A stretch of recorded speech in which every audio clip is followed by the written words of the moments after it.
dengan angan-angannya, tetap penafsirannya yang salah. Kadang-kadang menerapkan pun juga salah. Betul sekali. Nah, inilah yang bahaya di Nusantara ini. Ternyata di Nusantara ini rusaknya banyak orang yang mengadopsi bahasa-bahasa yang sebenarnya tidak paham dengan arti bahasa itu.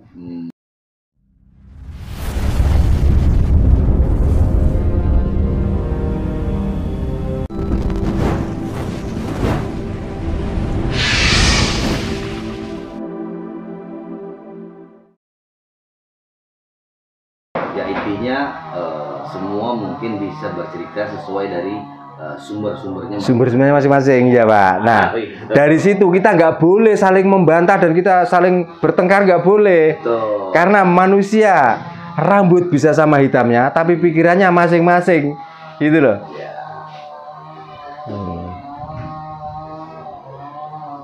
Monggo Pak kalau ada pertanyaan lagi Pak, mumpung ketemu. Ya. Jadi harapannya ya ke depan ini ya apa yang dahulu pernah dilakukan dalam bentuk berkomunikasi atau berbicara itu memang menggunakan bahasa kita. Iya. Nah, itu tidak ada banyak penafsiran. Ya, gitu. Ketika kita menggunakan bahasa asli kita. Harapannya itu pada generasi berikutnya dan untuk yang semasa sekarang ini mulai ke arah sana. Iya. Gitu. Karena apabila komunikasi itu tidak sesuai dengan kata yang dimaksudkan, itu akan membuat salah persepsi.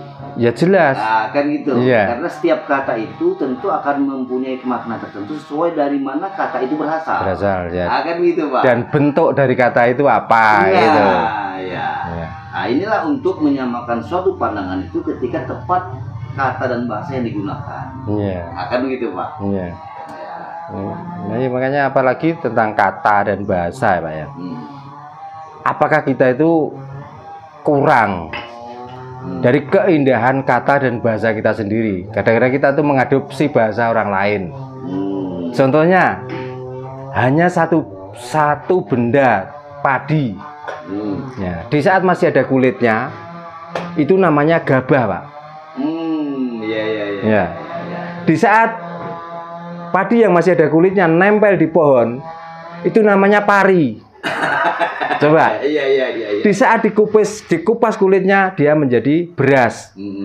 Pecah namanya menir Pak. Coba.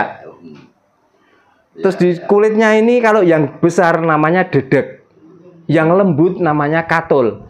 Itu cuman satu benda loh. Benar. Dan itu kalau diomongkan orang itu nggak perlu nafu, nggak perlu sorop, sudah paham Pak. Kalau yang ini namanya dedak, ini menir, ini beras, itu sudah tahu. Nggak perlu melajari rumit-rumit. Benar. Jadi begitulah indahnya Jawa itu. Sampai apapun yang dibicarakan orang itu gampang paham dan tidak harus mempelajari lagi. Gitu. Nanti kalau sudah dimasak dari padi itu, ya kalau dimasak dengan air yang imbang namanya sego. Kebanyakan air dinamakan liwat. Yang gosong dinamakan intip. Airnya diperbanyak namanya bubur Pak. Kalau beras itu ditumbuk nanti dibungkus dengan daun pisang namanya nogosari. Coba. Nanti nasi ini kalau sudah basi, kalau dijemur namanya karak. Coba. Dan nggak mungkin ada nasi di dalam bakul, oh ini karak, nggak mungkin. Orang nggak perlu tanya, oh berarti ini nasi layak dimakan. Tapi kalau ini sudah basi, dikeringkan, wah ini karak namanya. Gitu loh. Oh ini masaknya kebanyakan air, nggak usah ngomong ini nasi, bukan, ini bubur.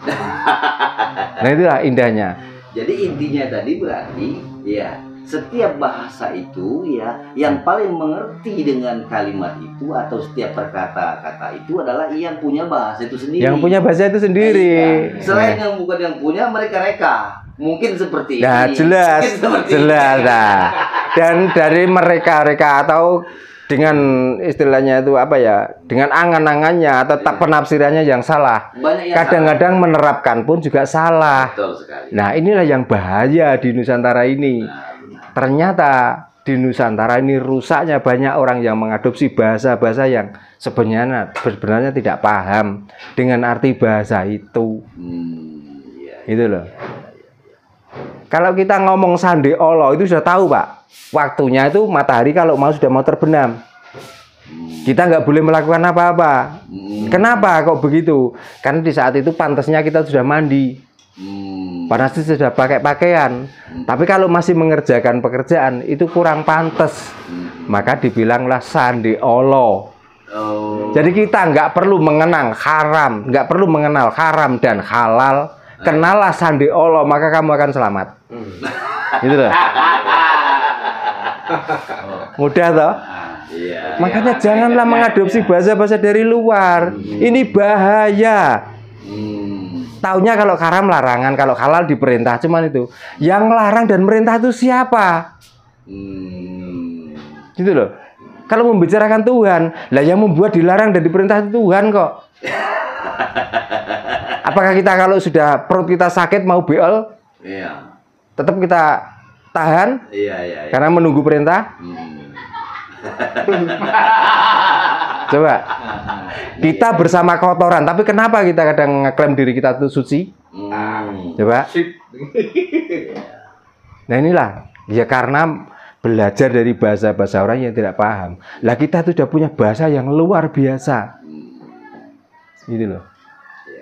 Alangkah indahnya. Alangkah indahnya. Kita bertuhan itu dengan versi agamanya, dengan versi bahasa dan budaya kita masing-masing. Seandainya budaya dan kepercayaan kita itu masih utuh, mungkin Nusantara nggak seperti ini kok Pak. Saya yakin. Semoga harapan ke depan ya semangat untuk mengembalikan bahasa kita, menjunjung bahasa kita ini muncul kembali. Ya. Saya percaya dan yakin itu akan muncul. Gitu. Karena kelihatannya orang-orang sekarang itu kebingungan untuk mengikuti ajaran dari luar, akhirnya pada kembali ke ajaran leluhur dan kembali ke bahasanya masing-masing. Contohnya gini Pak, ada salah satu desa di Desa Tembelang di Jombang Pak.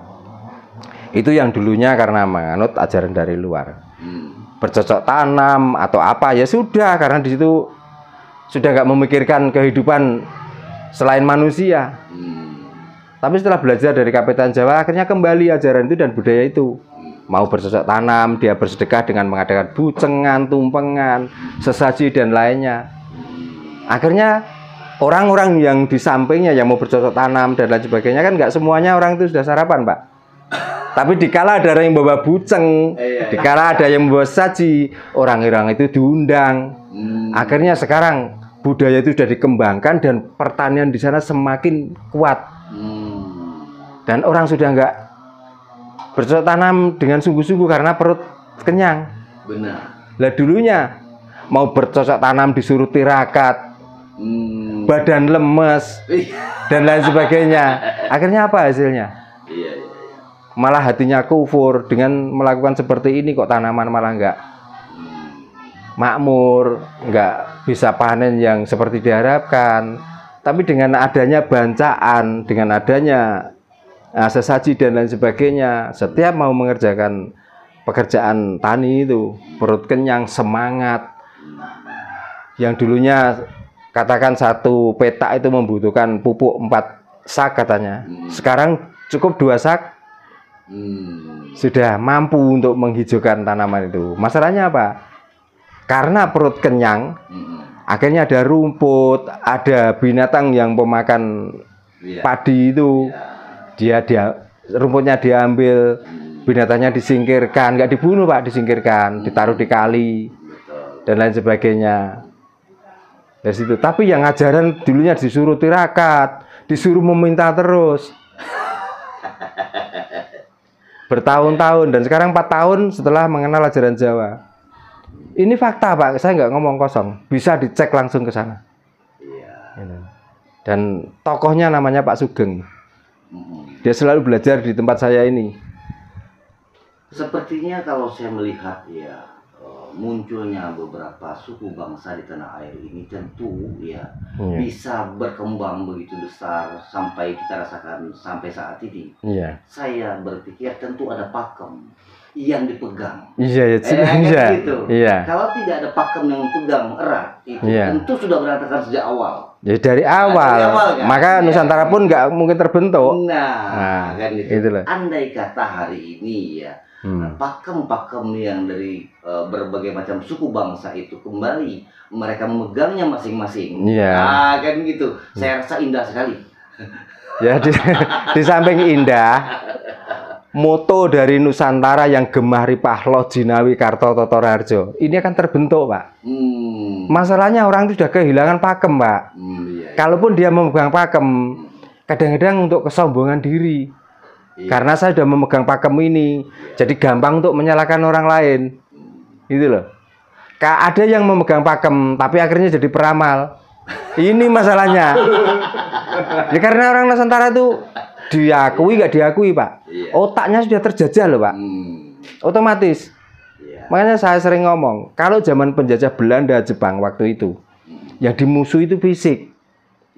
Lah penjajah gaya baru yang dimusuhi itu otak, Pak. Kita didogma, kita didoktrin. Kita kelihatannya hidup tapi mati otak kita, Pak. Gitu loh.